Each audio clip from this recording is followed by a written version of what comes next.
Good afternoon, everybody, and welcome to day 2 of the MIT Sloan Sports Analytics Conference. My name is Devin Shapiro, and I'm a first-year MBA at Sloan. It's my pleasure to announce From the Martial Arts to the Art of Negotiation, Sports, Science, Art, or Philosophy.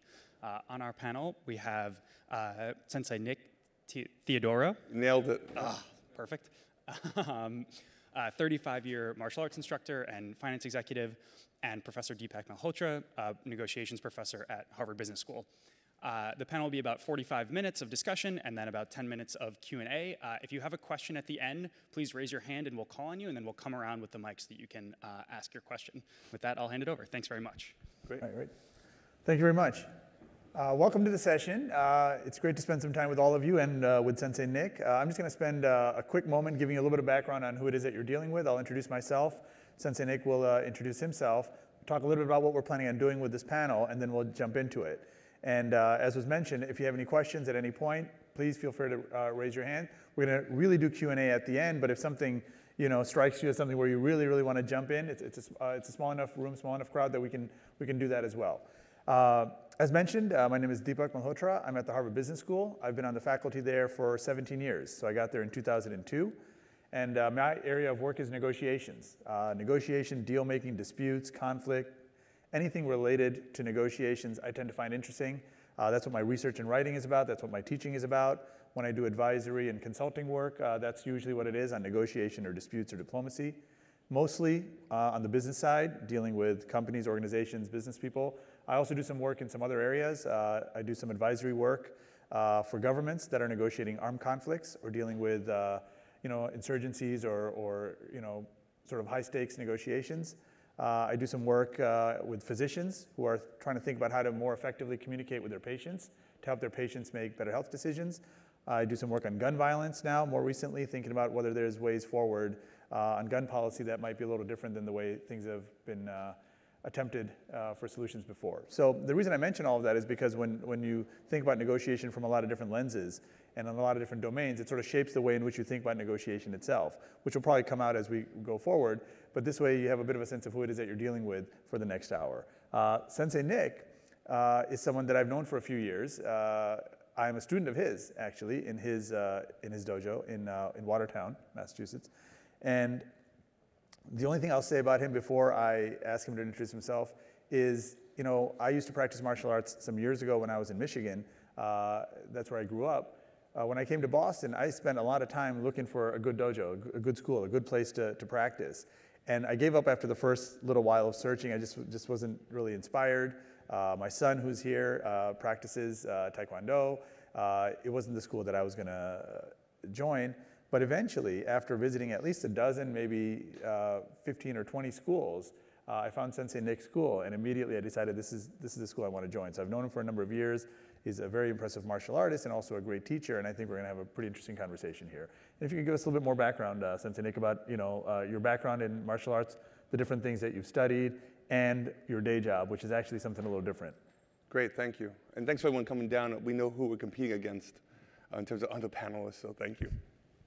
My name is Nick Theodoro. I've been studying the martial arts since 1983. I'm a 6th degree black belt in Japanese Jiu-Jitsu. Just show of hands if anybody is currently training or has ever taken a martial art class of any kind. A few people? Good.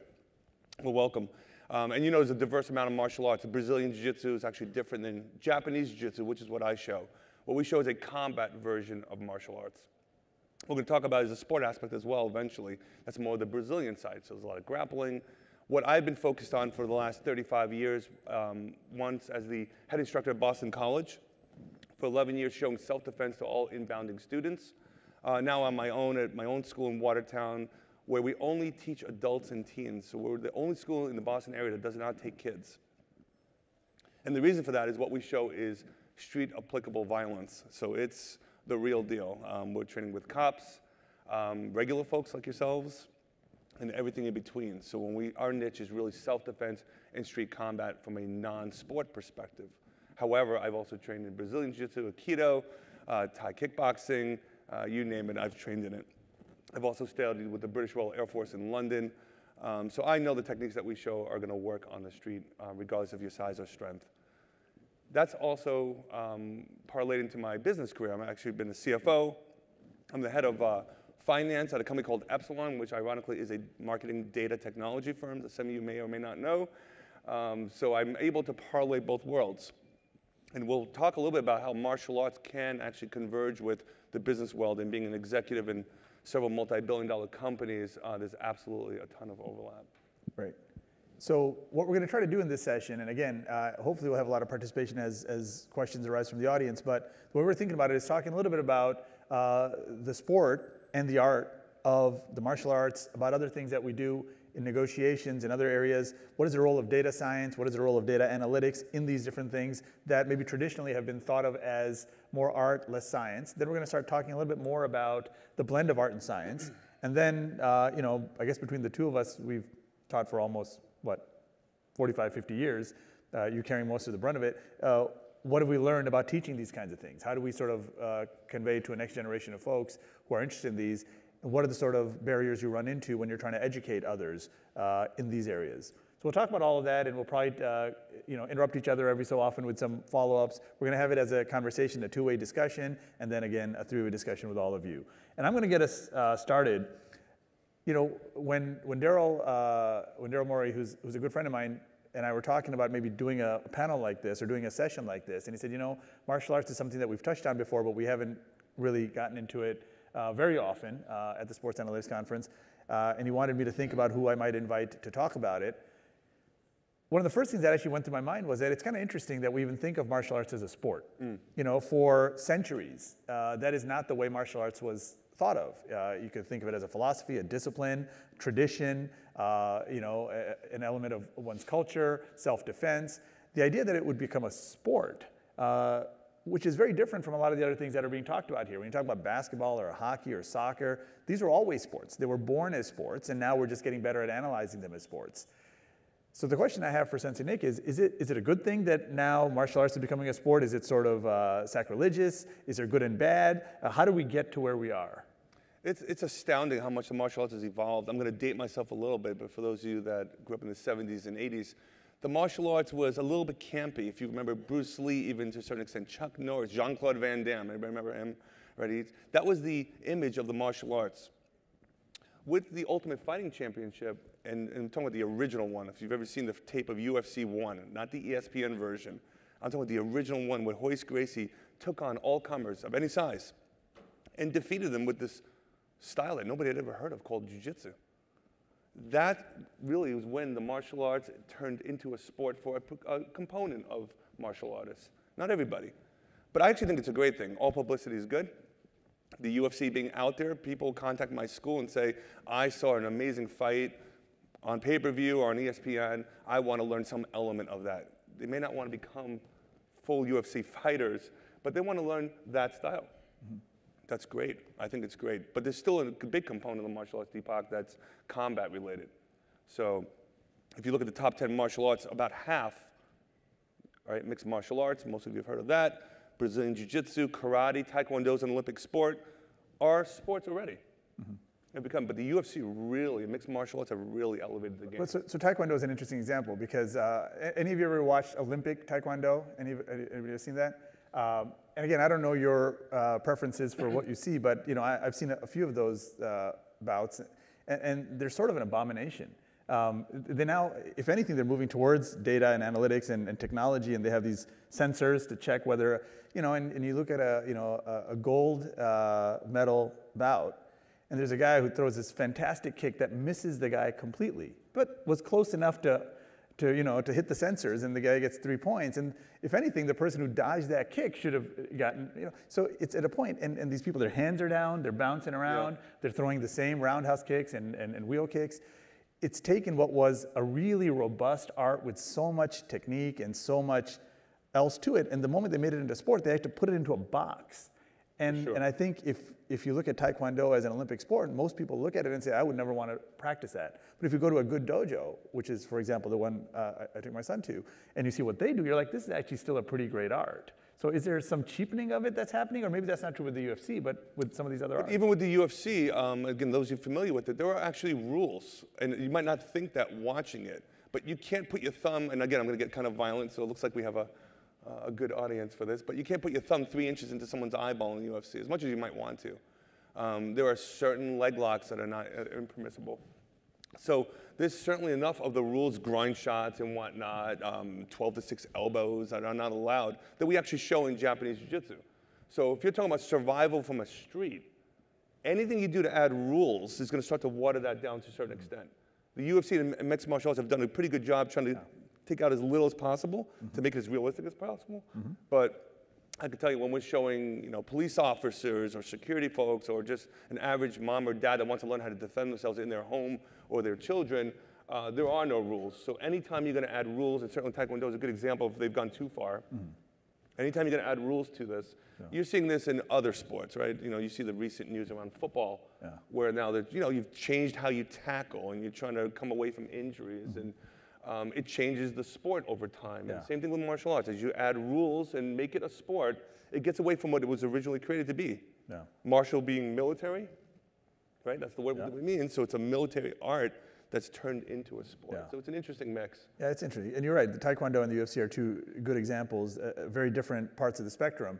If you go to a school that wants to train people to be Olympic Taekwondo participants, well, then they teach to the test, and they don't let you do certain things that you would otherwise teach them to do. And so really teaching the test is not a bad thing, it's just that the test is really bad, right? With the UFC, what you have to do in the, when you're competing in MMA, you still need to actually be a pretty well-rounded martial artist now. So maybe the tests are just two different things. When it comes to data analytics specifically, if you look at the panels and the papers that have been presented at this conference, the one thing they, I think, all have in common is they all look at MMA / UFC. And one of the reasons is maybe because it's a good place to see martial arts in action in a slightly more traditional sense, but also that's where the data is. There's a lot more data about what happens in these bouts because we have a number of years of these things. As a martial artist and as somebody who teaches martial arts and who thinks a lot about self-defense, are there questions that you wish we were answering? Or maybe we need to still collect the data, but if we had the data, what are the kinds of things that people on the street, people that are in the industry, people that are martial artists, what are the things that they want answered? Not just which technique typically wins in the UFC, or which techniques typically go together in the UFC, but broader in the martial arts, what are the questions we want answered where good data might actually help? Yeah, and again, as a martial arts school owner, and I know most of the largest school owners in America, I'm part of the same association, and my brother has 2 schools down in New York. There's a huge business and data opportunity for martial arts school owners. I didn't know the stat till I had to look it up for this conference. There are 16,000 martial arts schools, 4 million participants, 4 million. And there's no off-the-shelf SaaS solution to provide data to those owners. And you might think, well, what would be an interesting to a martial arts school owner? I could tell you what I have to do. So as a self-defense focused school, I will go on YouTube and look at actual assaults. Unfortunately, they're on there. And that way I can actually craft my classes ripped from the headlines. So if a particular person got attacked a certain way, I will actually build my curriculum around that attack. Wouldn't it be interesting if we had data around physical assaults that occurred by zip code, so that we actually know the most common way that someone's being attacked is X, Y, and Z. How many people are attacking that person? Are they using a knife, stick, gun, or bare hands? And that way, that martial arts school owner in that zip code could pull up that data and say, and this is, by the way, this is data that would evolve over time and be rich, and maybe you can augment it with other pieces of demographic data. But let's just start with the most basic. How did the assault occur, by whom, and with what weapons? As a martial arts school owner, Deepak, that would be powerful stuff, and I would certainly pay for it. It would really inform my class and make it more relevant. Part of the martial arts issues, a lot of the schools are old schooly, family-type martial arts schools that are teaching very traditional martial arts based on hundreds of years of history. One thing that I've done and other school owners are doing, we're trying to modernize it, and that would actually help us quite a bit. Second piece, and most people don't realize this, is the injury component of the martial arts. And now you're talking about contact sports like Brazilian Jiu-Jitsu has a huge rate of injury, unfortunately. You're doing live grappling, you're going to tweak a shoulder. Anybody here do Brazilian Jiu-Jitsu? Who's with me on this one? Yeah. So you're going in for an armbar, your opponent's had a bad day at the office, and they're ripping on that Kimura, your shoulder's going. So what would be interesting to me also as a school owner are what moves are causing the most injuries. It's just a database of, if we were able to kind of tweak this a little bit, we could prevent some of the injuries that are causing the high turnover in certain martial arts. So really like a safety database around the analytics on moves and techniques that are causing particular injuries. And then the last thing, and again, Deepak and I were talking before, I know at the UFC level and at the professional MMA level, there are statistics around moves that win, high percentage techniques and finishes that win. But there are millions, okay? Maybe I'm exaggerating, maybe hundreds of thousands of participants in amateur MMA. My nephew, who's 17 years old, competes in the Naga grappling tournament. What would be interesting to know are what are the high win probability moves that occur in a particular age group and in a particular weight class. So what are the wins? Are we people winning with chokes, submissions, gi submissions, I should say, arm bars? And is that happening across all weight categories in every age group? Those statistics, live, I'm talking about the average person, not just the professionals, would be immensely popular and very helpful. It's interesting because even with the data not being there, it sounds like you're out there looking for the data, even though it's pretty grassroots. Yes. It's not fun. Well, at least you have YouTube and assault data. That's something. And as a student in his class, I will say there are often classes that begin with, hey, I saw this and here's the thing, or people get into the situation. I just read this thing where somebody in Charleston, or there's these stories come in, and they're not just anecdotes to motivate today's class and get you inspired. It really does feed into, okay, so now let's think about what actually happens when you find yourself in these situations. And what you do is you often say to folks, okay, you get out here, let's say this is the situation, what would you do? What's your instinct? What's your intuition? And then you'll break that down and you say, okay, here's what's right and wrong with the intuition. Okay, that's good that you did this and this, but think about the problems here. And it just goes to show that, often our instincts, our intuitions, while they may come from, the motivation of self-preservation, aren't always completely attuned to what works actually on the street. And so getting those intuitions right, based on data and based on good experience, can be pretty powerful, it seems. So Deepak, let me kind of switch gears here. We've been talking a lot about the martial arts and data, and I appreciate that. Can you elaborate on how important data is to a successful negotiation? You've been doing this for a long time. Yeah. What kind of preparation do you do analytically in advance? So, as a negotiator, one of the things I tell all my students and I tell all my clients is that people have very different mindsets when they walk into a negotiation. Some people think of it as a sport. Some people think of it as war. Some people think of it as an opportunity to build a relationship. Some people have a long-term focus. Some people are much more short-term. Some are more strategic, some more tactical. There's no limit to the kind of mindset you can have as a negotiator. But what I always suggest to folks is that if you could only have one mindset, if there's only just one button you could press to activate a certain mindset before you walked into every future negotiation, you just had to pick one, I would strongly suggest walking into every negotiation with a learning mindset. As a negotiator, you are there above all else. Now, it's not your only objective, but you are there above all else to learn as much as you can about the situation that you're in and the people that are relevant to that negotiation. Not just the people who happen to be in the room with you, but all the people, all the parties that are relevant that could somehow influence the negotiation or are influenced by the negotiation. Having that learning mindset is just perfectly coupled with this notion of information, data, before you walk in. So when I advise on deals, for example, the first day is a strategy meeting where I say anybody who's relevant on our side of the negotiation, let's put them in a room together. I almost always insist that I fly to my client's city. It would be a lot easier for me and my family if I always just told them to come to me. But the reason I don't do it is because when I tell somebody to come see me in Boston, usually too few people show up. Just the CEO shows up, or the CEO shows up in the GC, or the CEO and the CFO. They show up and they sit in my office. But I want access to more parties in that organization. I want the third, fourth, fifth, sixth person who has some idea about what might be going on in this negotiation, what might or might not work, what the problems might be, to show up in that room. Now, the sixth person doesn't add as much data, as much information as the first person. But not only does it add incrementally more information, and sometimes it's that increment on which the negotiation pivots, but it also changes the conversation in the room. So we go there, and the only two requirements I have when I walk in, other than making sure there's enough people in the room, is I say, we need to have unlimited coffee, which is for obvious reasons, and then we need to have just a ton of whiteboards, just a lot of whiteboards up there. And one of the first things we'll often do is map out what I call the negotiation space. The negotiation space is basically who are all the parties that are in any way relevant to this negotiation or this dispute or this crisis or whatever it might be.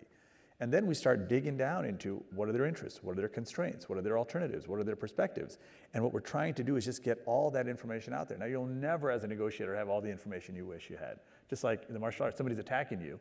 You have some data. You have where you are, what kind of floor you're on, what you're wearing, how big is this person, how are they standing. You'll have some data, but you don't have all the data. But what you're doing is constantly, before you walk into the room, when you're in that room, and every moment afterwards, trying to get as much of that information and that data as you can.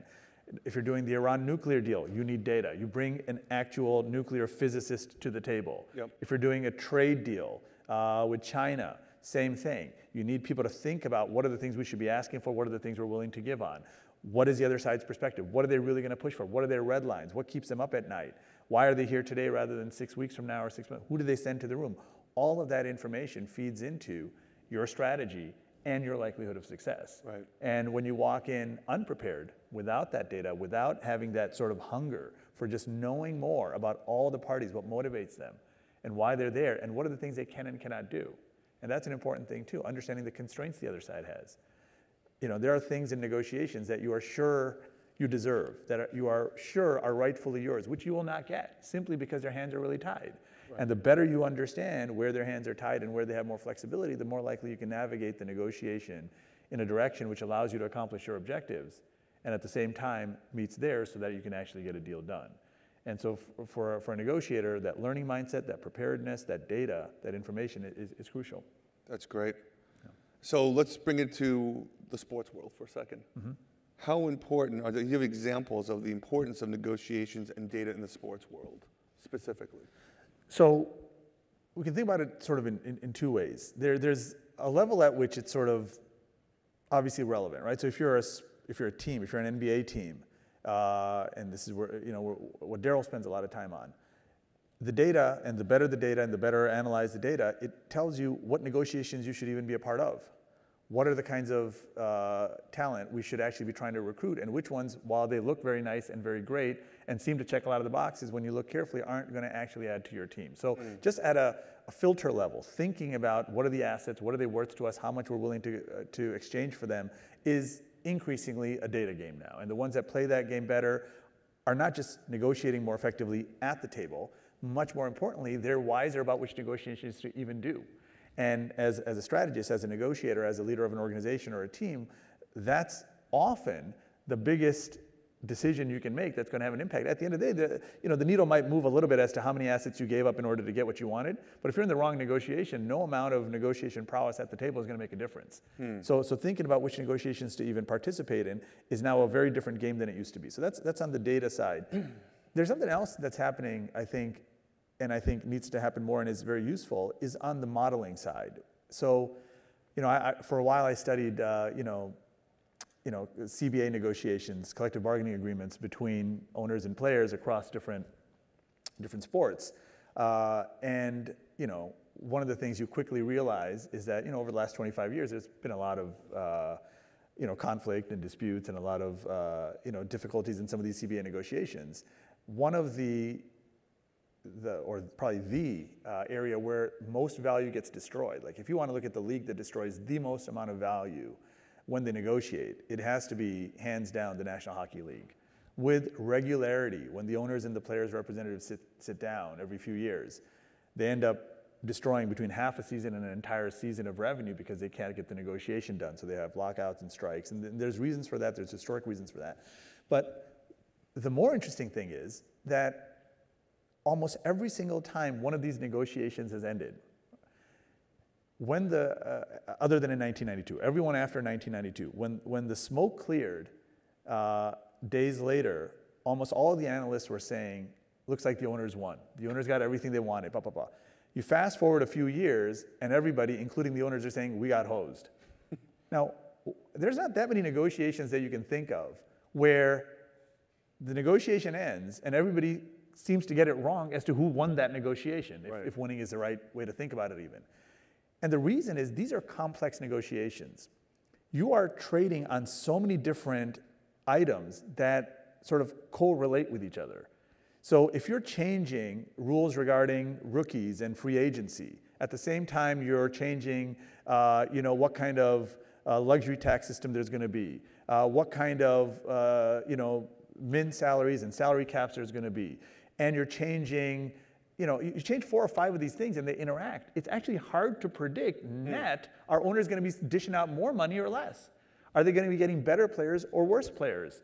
And are they going to have to correct that? And so because of the complexity of these negotiations, and these CBAs are there a few hundred pages long, and you start tweaking some of these things, which individually you know which thing you want, but it's a complex system and you're going to have to make some trades. So they actually hire game theorists now on both sides to try and model it out, because certain concessions maybe make a lot of sense, but only if in conjunction with others. Something that you'd be willing to trade away maybe doesn't make any more sense because you realize you can't get these other things that you wanted. So being better at modeling, which is a little bit different than just having the data, but it's clearly related, I think it's very important for these complex things. Even some of the things that are being talked about today, if you were at the Adam Silver session yesterday, Bill mentioned that he's just not going to talk about tanking and all these things. But let's say you want to solve a problem like that. You want to solve a problem like, these teams are getting incentivized to lose games, which clearly is bad at some level, even if it's individually good for that team in sort of a personal sense. If you're trying to get rid of tanking and you start coming up with rules like, oh, you know what, here's what we're going to do. We're going to flatten out the incentives at the bottom. We're going to make sure that the bottom 3 teams or 4 teams get the same likelihood of getting a better draft pick. That sounds great, but I would strongly encourage people to model that out, because maybe all you've done is move the margin on which people are going to game it. You just moved which teams are now more likely or less likely to game. You may have increased the likelihood of gaming, because now there's 3 spots you might get into. So thinking this through, it requires careful analysis, not like, well, this isn't working, let's do the not this. Yep. There's an old story with these 2 game theorists, Adam Brandenburger and it's Avinash Dixit. They wrote this book some years ago, Thinking Strategically. I think they tell this story about, it's kind of like you walked in as a data scientist, but you didn't really understand the sport or the field that you're in. And you notice that people are complaining too many football games are being won by field goals. And you want to make it a more exciting game. You want to make it more competitive, more exciting. And so they do some correlations and they realize that, you know what, this is disproportionately happening in 4th quarters. So they remove 4th quarters and they make it a 3-period game. Now, that's not going to solve the problem because you don't understand what's actually happening here. I think there's a lot of that takes place when people rush into negotiations without good data, without good models, including in sports. So we've talked a lot around data and obviously the science that comes with it. But a few of us that are not, so I'm not a data analyst, obviously. Okay, I'm a martial artist. But we all negotiate at some point in our lives.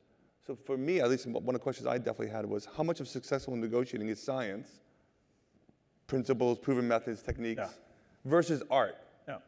Right, your ability to improvise in the moment, reading the situation real time, which sometimes martial artists have to do. We have 3 seconds to figure out what's going to happen, maybe under.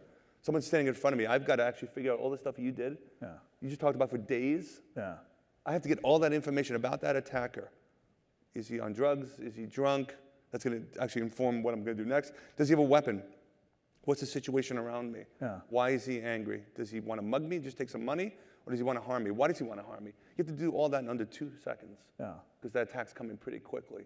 Yeah. So it's a little different. That's more art backed by science. We'll talk a little bit more about that in a little bit. So I want to find out how you make that the judgment. But how do you think about it? So how many of you would say that negotiation is a part of your job or your daily lives to a decent amount of? It's good. Okay. And I would say actually everybody's hand should be up, because in some ways, at least from my perspective, negotiation is fundamentally not about dollars and cents or deal terms or lives lost or lives saved.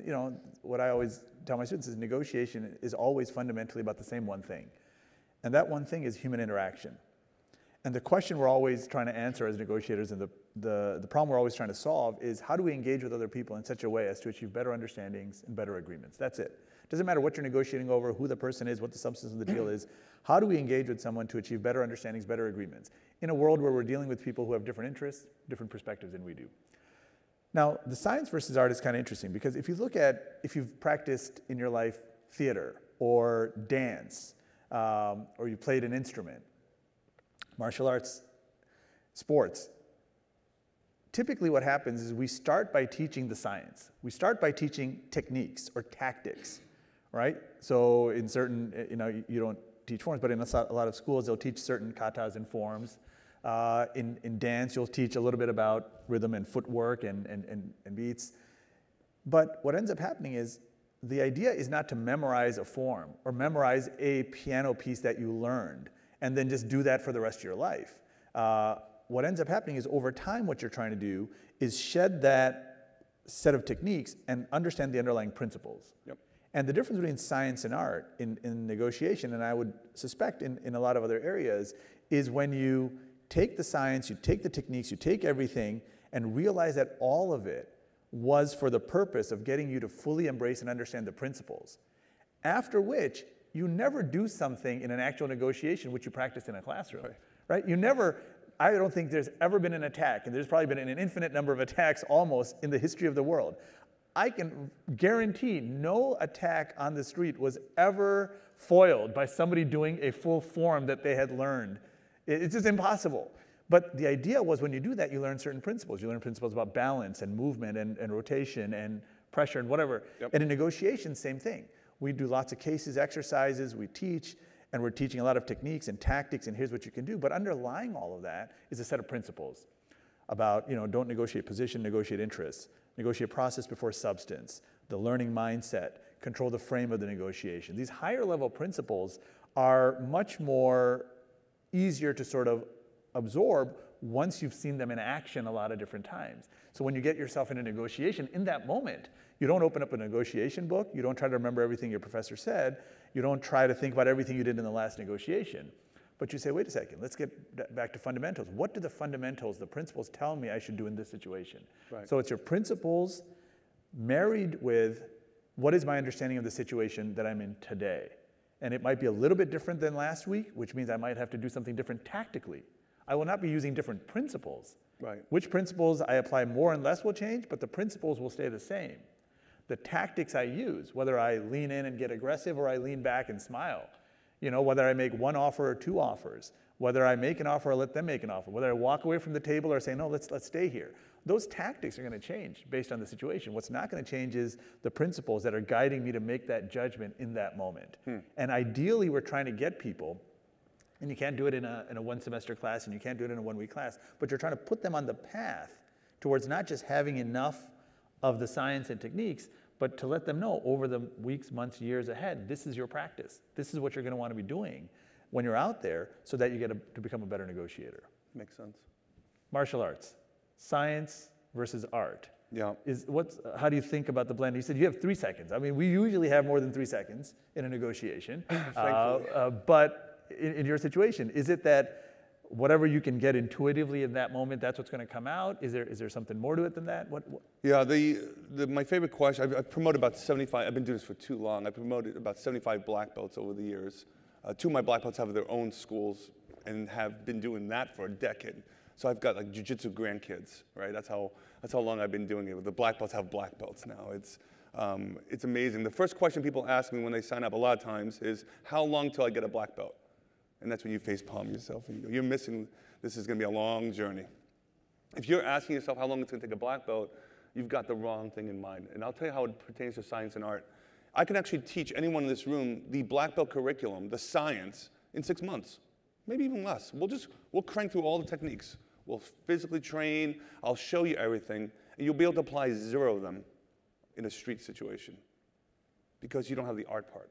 The science is actually learning the technique, going through the mechanics of how to break an elbow in 2 directions. If you ever want to see me light up, when I talk about arm bars, I get really excited, so bear with me. But how to throw someone, if you're a 120-pound woman, how you can throw a 300-pound guy over your hip and drop him and knock his wind out. That's exciting. That's the science part of it. The art is when that guy's coming at you in under a second, you weren't ready for it. How do you execute?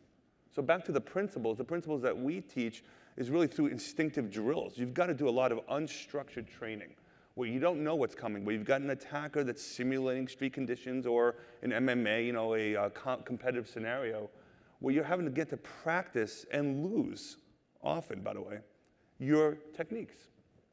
And it's through that trial and error, and you have to be comfortable with losing to get the art part of what we do. So you've got to go through, so we will stress test our students the art part of testing the science. So we have multiple attackers that will surround you for one of your tests. And they will attack you any which way they like. And sometimes it will go well for you, and sometimes it won't. But they learn through the process. It's not just the end result, did I defend myself? But that's how you develop the art. But we also do a lot of role playing, and the art part is very interesting. I'll tell a story about, I used to bounce for 3 years, and it's back to the application of principles. I never learned this scenario training with my instructor. I got caught between there was a little lobby area of the bar I was bouncing in, and I was stuck between the outside door and the inside door. Me and about 9 guys, no joke. And I didn't realize that my backup bouncers were stuck behind the glass door behind me. So it's just me and these guys. We were in a very tight room, maybe the size of these 3 little squares here. And there was that moment of truth where I was like, how's this going to end? And these guys were very belligerent. And I had to get them out the door. And obviously, if it's 9-on-1, 6-degree black belt or not, it's going to get messy. So quickly, thought about science versus art in my head. I said, how do I get these guys out of here and negotiate? I don't think I've even told you this story. So I said, gentlemen, I would like you guys to leave. Now, we could do this one of 2 ways. You could just walk out right now, and none of us will get hurt. None of us will get hurt. You'll walk out, and I'll go inside and tell everybody that you guys are tougher than me, because now his ego is getting involved. I'm sure like negotiations. Yeah. I said, or we could do this the physical way. Now, here's what's going to happen. The 3 closest guys next to me are not going to make it. You're going to end up in the hospital badly hurt. I'm going to get hurt too, but you 3 are definitely going to be injured. You might not survive, by the way. And you can see I was watching for physical cues. It's very similar to negotiation. The guy directly in front of me, who was about 2 inches from my face, audibly gulped. And I knew I had him. I didn't react.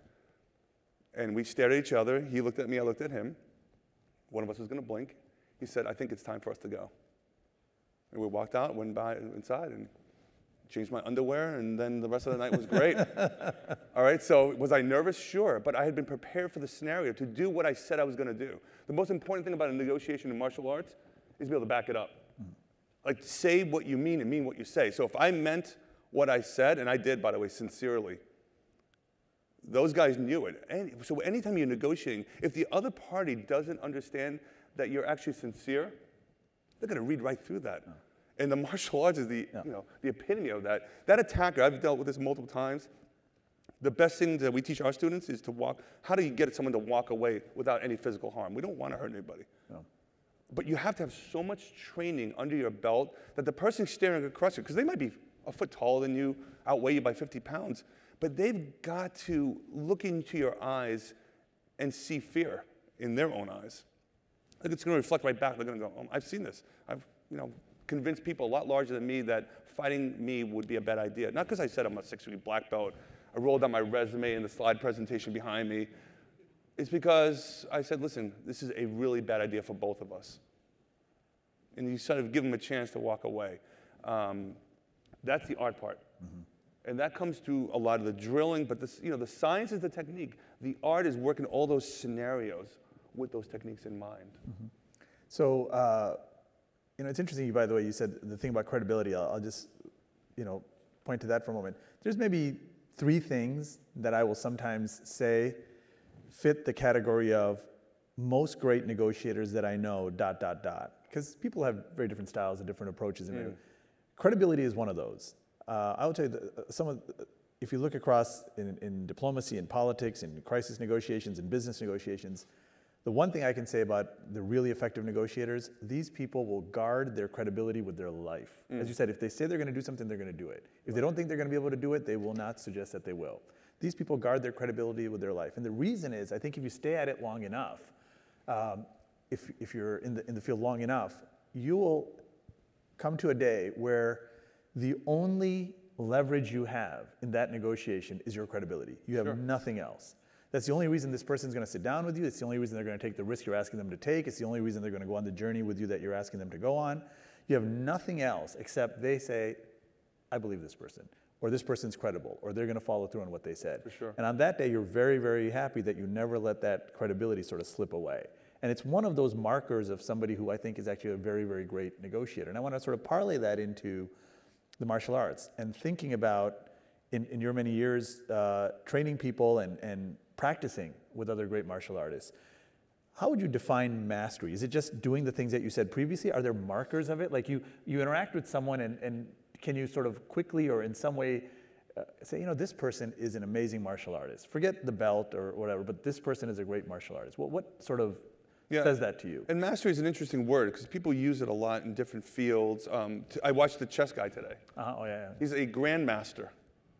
And by the way, he is. I think it's 12 boards? 10 boards. So I like watching masters in any field because it's just as a 6th-degree black belt and just having done something I've done for so long, no matter what the field is, it's impressive to watch a master. Yeah. So I looked it up in a dictionary. Like, what is the true literal meaning of mastery, master? And it says comprehensive knowledge or skill in a subject or accomplishment. It's kind of boring. But in the martial arts, here's the issue. I'm actually a master. 6th-degree black belt, you're a master. And how many times have I referred to myself as a master? Never. Never. I call myself a sensei, which is instructor. I don't like the word. So to me, in the martial arts and most things, mastery is the journey. There's no destination to become a master. Like, the mastery is not you arrived and now you're a master. I bow forward, everybody gives me a high five, and we move forward. Mastery is that process along the way, in my opinion. And so that's why I eat my own dog food, I will not call myself a master. So to me, I think, with a master, it's funny, you will know it when you see it. And today I saw it, by the way, the chess, what was it, Robert? Yeah, Robert. It was incredible. If you've watched a basketball player, hitting 3-pointers from, out three rows up, and you look and you say, I watch Kyrie, to me, say what you want about, his off-court stuff, but the guy is a master, he's a magician. It's unbelievable to watch someone at the prime of their game, but he's still working his art. The amount of work that goes into that 3-point shot, the hours that you put in, is part of the mastery. And so as I think about, in the martial arts, we define the mastery, if you will, as mind and body unification. It's that when a guy is standing in front of you, and you're saying, I want to punch him right through the nose, you're saying that in your mind, but will your body actually agree? Not easy. People freeze. That's the hardest thing we have to unteach, is that your natural freeze, you will freeze. If one of us was toe-to-toe right now, and that moment came, most of you without training will freeze. The mastery comes through that mind and body unification, where you may know you want to strike me, you want to knee me or elbow me, but you won't do it. Your body won't let you do it. You're not prepared for that moment. How many of us have ever had a freeze moment outside of martial arts? Anybody? Like you're in an interview, first date, right? How many of those regrettable moments you've looked back and went, oh, I wanted to say that. Or my body did something I didn't want the mind. And that unification in martial arts is life or death. So to me, it's working toward that process. And it's doing it without thinking. So I think, where 35 years of training comes in is instinctual reaction. So I have been lucky enough to, have to defend myself a few times. And Deepak, none of those times did I think about what I was going to do. I just did it. And so if there is a definition of mastery, and somewhat humble one if you can, is that you're reacting instinctively from your subconscious, but through your multiple years of training. If you've trained correctly, you will just react. Yeah, it's interesting. I had an instructor in Michigan who I'm still very close to, is Sifu Brown. He teaches Kung Fu. What's interesting is he teaches Kung Fu, Sensei Nick teaches Jiu-Jitsu, but what they both have in common is there's like 85% overlap in what they actually teach, because they're both sort of mixed martial arts, they're fans of what actually works. So they study many different arts. They come from different anchor arts, but they extend. And he was telling a story once, which goes right to this. He said he was in when he was younger, he was working at this place where some folks that might have emotional or sort of mental problems, where they've been institutionalized, or they might be there voluntarily, maybe not. He was there helping out. He just had a side job. And one of his fellow workers once said to him, because he was known to be a martial artist and he'd been practicing for maybe 2 decades already, he said to him something like, okay, so when things get physical and sometimes these people get aggressive and everybody gets called in to sort of restrain them, he says, when you're in one of those situations and if nobody else is there, it's just you, do you ever end up using your Kung Fu on them? And Sifu Brown says, all the time. And he's like, what? He's like, you can't do that. That's probably not even legal. And Sifu Brown says, it's in that moment when things are getting out of control, the person's getting violent, I'm going to get hurt, they're going to get hurt. That's the moment in which I most need to stay calm and manage the situation in a way that nobody gets hurt. Yep. He says, that's what the Kung Fu teaches me. So that is what I'm using all the time. And if I can't use it then, what's the point of all of this? Right. And I think it goes exactly to the point you're making, which is, and it's, you see the part of it, which is the hitting someone when needed. But as you said earlier, how do we get the situation under control and nobody gets hurt? That seems to be like the highest form of self-defense and martial arts. And I think that resonates really with me what you said, because that seems to be a good sign of the master as well. You know? So speaking of mastery, we've talked about the martial arts sides. What principles do you follow in a negotiation? And then how do you master those principles over time? It's one thing to know the principles, and you've been doing this for a long time, but how do you master those principles? You're obviously going into a ring and fighting. Yeah. So how do you practice mastering those principles? So, you know, when I was younger, so late 90s, when I was sitting in a negotiation class that somebody else was teaching at a different business school. I won't mention the business school, I won't mention the faculty member. But it was the last day of class, and the faculty member kept saying to the students, now that you're negotiation experts, ... Now that you're negotiation experts, ... And I was sitting there, this is 20 years ago, saying, these people are not negotiation experts. I mean, I'm not either at the time. I was like, they've just learned a bunch of stuff about negotiation. How are they experts? And in the back of my mind, that sort of always kind of bothered me a little bit. Like, why are we, maybe we're just trying to do that to make them feel like we've taught them a lot and they got a great education. So some years later, when I was teaching at HBS, somebody brought this up on the last day, and they said, you know, so how do we know we've made it? We're a great negotiator. Yeah. And that story came to my mind. I said, I'm definitely not going to tell them they're a great negotiator right now. I said, here's what's going to happen. You're going to be driving on the street one day, and as you're driving, somebody's going to come speeding by, cut you off, almost run you off the road, and just keep going without slowing down. And they're going to know they did it.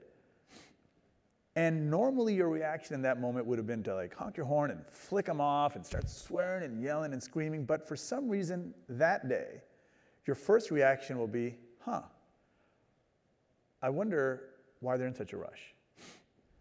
I wonder if there's something wrong. You know what? I'm sure I've probably done that to somebody before too. Right.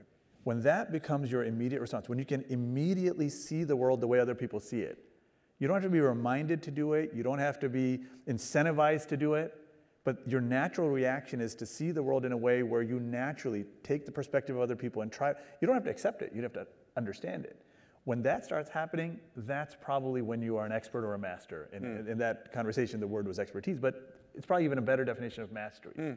Where, as you said, this becomes a part of you. So you're right, actually, in a sense it is. You maybe get measured when the amount of time for reaction is infinitesimally small and you see what comes out. Right. And you don't get there without any science. You don't get there without any experience and practice. You don't get there without reflecting deeply on the principles themselves. You do all of those, and enough time it becomes a part of who you are. And every one of you probably has some mastery in some area, which is maybe closer to what you do, whether it's data analytics, whether it's you're a great musician, whatever it is. And I think a lot of them have that commonality. You need the basics. You need to be taught the basic steps. You need to experience and practice, and you need to sort of meditate on them. You have to think about how these apply in situations that you've never seen before. And when they start coming out, then you're sort of there.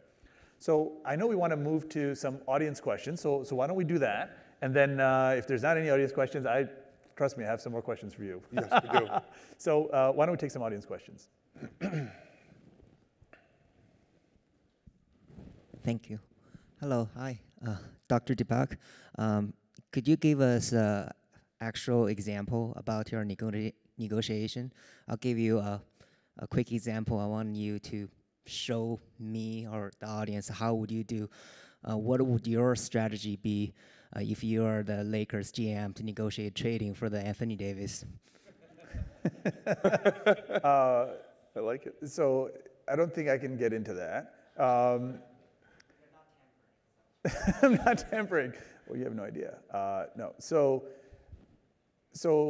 here's what I'll say about that. Again, not having followed it in maybe even as much detail as you have. And I'll draw a parallel. What sometimes looks like a failed negotiation, which I think people would say in this case, it looked like there was supposed to be a deal and it sort of fell apart. I'm not somebody who looks at a situation like that, or to make a parallel, the situation with Donald Trump going to North Korea and coming back with no deal. I think the mistake we sometimes make is to say, oh, they didn't get the deal, there's some failure there. No deal is not a wrong outcome. Sometimes no deal is the right outcome. If we're not the right partners for each other, if we don't create value together, if what you need at a minimum I cannot give, no deal is the right answer. There's no deals all the time, that's fine. Like, I didn't see you buying my house earlier today, that was a no deal, but hey, I value it more than you do.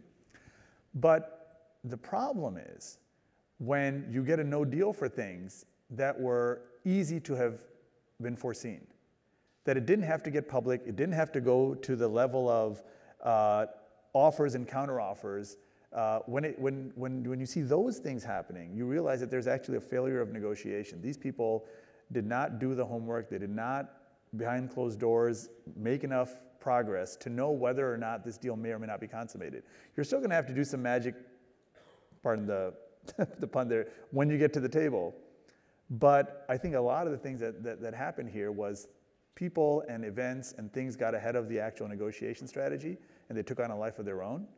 And it was not so much a failure of negotiation at the table as a failure of getting the pieces in position before you actually get down to the negotiation. So I'll sort of say it at a high level, which is why we often zoom out and we say, okay, let's sort of make sure we understand all the parties, what are all the perspectives, let's do the homework, let's do all of that before we get into the offers and counteroffers. I think that it didn't necessarily fall apart there. I think people didn't understand what they're getting into. How are you guys doing? Ricardo Great. Sutherland from MIT Sloan. First and foremost, thank you for speaking with us about such an interesting topic. My question for you is, we've been focused on, negotiations, the art and the science behind it. I'd be interested to hear, if you guys think that there's any other proxies to like what makes a good negotiator. So any other things that you found, like any other interests that people have that are associated with the skills that are necessary to be a great negotiator. Oh. And the reason why I asked that is because there's a talk going on like right now with Malcolm Gladwell, and what they spoke about was in terms of mastery for sports, like early on, it's interesting for young people to try out different sports before they focus on one thing, because there's skills that they, garner that eventually help them to become a master at, let's say, tennis, like Roger Federer. Yeah. So I'd be interested to hear, based off of what you guys have seen and all the different great negotiators, if there's any skills that you've picked up on or any other proxies or things that they do well that also can point to like, all right, cool, this is gonna be someone who has a... I'll give you one, and I would love one even on the martial arts. If you see something early on in someone that you say, this person's gonna be a great martial artist, I'd be curious. The one thing that I would say is curiosity, just a natural burning curiosity. And sometimes you only have that when you have humility as well. You don't think that you know everything, no matter how experienced you are, no matter how successful you are. You're genuinely curious about things you don't know, about people and how they think. I think people that have that have a good sort of foundation for becoming a great negotiator. I'm not saying it's a requirement. I'm not saying it's going to correlate at 0.9, nothing like that. But I will say that it's easy to teach someone how to say and do things that are more aggressive. It may not be your style, right? Physically, it takes a long time, maybe, as Sensei Nick said, but to say, hey, listen, just ask for more. That's sort of easy to do, and then you can coach them through it. So there's certain things in negotiations that are easy to teach, like to be a little bit more aggressive, for example. But what's harder to teach is to be able to step back and really learn and understand and ask more questions and have the humility you need in order to sort of better understand the situation you're in. That's harder to teach. It's harder to supplement. It's harder to substitute. And so people that have that natural curiosity, and maybe they were theater majors, maybe they were, who knows what they were. But if you have that, I think it's a better starting point than if you happen to be very good at convincing people because you speak well and you're aggressive. Well, that's fine too, but that's not as good of a foundation for the hard stuff. I agree. So the other side of my world is I'm a finance executive, and I get to negotiate deals as well, and very expensive, multi-year, complex financial deals. And one thing I've found, whether it's in the martial arts or in the finance world, is patience. And so you might have the art, you might have the science, you might have all the data, you might have the principles in place, but it's amazing how many people become impatient when it comes down to it. And they're looking for that short-term gratification. It's waiting out many things can really succeed. I can't tell you how many times I've told my staff when we're negotiating, be patient, step back for a moment, take a longer-term view, and it almost always works out in your benefit. And so what I tell people is, it's funny, the best negotiators I know are very well-rounded outside of the business world. They're generally athletic in some kind, whether they're doing yoga and they're running or doing CrossFit. Those things allow you the physical ability to be patient. To be patient means you have to have endurance. To have endurance, you need to be healthy. And so one thing you'll see is some of the best negotiators, it's not a coincidence, are also usually physically healthy. And they can actually have the stamina to withstand a 10-hour negotiation and to sit in a room across the table where other people are losing steam physically, mentally. But if you find, the thing about athletics and the amount of physical and mental stamina that it requires to be good in an athlete, people don't talk about that in the business world, but you actually need it to sit there even at I just sat through a 9-hour meeting the other day, and I was looking around the room and thinking about my night before where I trained for 3 hours till 11 o'clock at night. I felt great. I kept drinking my water. Everybody else was wearing down, and just shirts were untucked, buttons were coming down, and people were unraveling by 5 o'clock. We've been going at it since 8 with no break. The martial arts have prepared me for excellence in the real world. So when I'm negotiating, I have that patience in that long game. Yeah. Incidentally, when I have a client who's going into a big negotiation, the most likely final tweet, it varies, or final text, I should say, that I might send to them when they'll say any last minute things, anything. I'll usually just send them a picture of the Fonz as a last thing. I mean, if you guys know the Fonz, Happy Days. Some of you are young. Okay. Yeah, the Fonz. Right? Just be cool, right? And it just you've done everything you can. You're as prepared as you're going to be. The situation is as bad as it is, yep, or as good as it is. And now just be cool. Just do what you need to do now, and don't be impatient. Sometimes people just have a need for closure. They just want certainty and closure that they just don't spend the extra minutes, hours, days, weeks needed to get to a better spot, because they just have now, let's just get it done. For sure. Yeah. We have something here. I don't know, you want to pass a mic, or you want to just one question? Who thinks that they have the best last one question? We have one more. No, this could be, we might actually select poorly because it's rapid fire. Yeah, why don't we just go in the middle? Yeah. You were talking about data before and kind of the use within martial arts. You were talking about the fact that there hasn't been any type of program or application for these mass potential data sets with whether it's number of assaults and yep, different kinds of assaults. Why do you think that is? Because you were talking about, there is potentially an addressable market there. You said there's 16,000 martial arts schools, yeah. Yeah, martial arts schools. There's, is it just a matter of people have been running traps and not kind of gotten an answer, or is it that there's just not a rationale to do it for whatever reason? I think the demand needs to be created. It's there. But listen, if you think about most martial arts schools, there's going to be 2 or 3 instructors. A lot of the traditional martial artists wouldn't even think to approach it that way. I think so. A lot of it is, believe it or not, it's not the supply side, it's the demand side. But I think that demand could be created. There's FBI crime stats, they come out late, years later. Sometimes they're underreported. I think you can look at, you don't have to go to official government statistics to build this data set. You can actually look at the news and see what actually happened through news stories. Aggregate that data and publish it. But to answer your question, I don't think people have thought it through. I think you could create a demand with that data set. And if you were to combine it with some of these other software applications that they're using to manage their school and sell that data set in. So I work for a company called Epsilon, right? We sell data to folks. I mean, it's a great industry. But I would say this. It's a good opportunity too.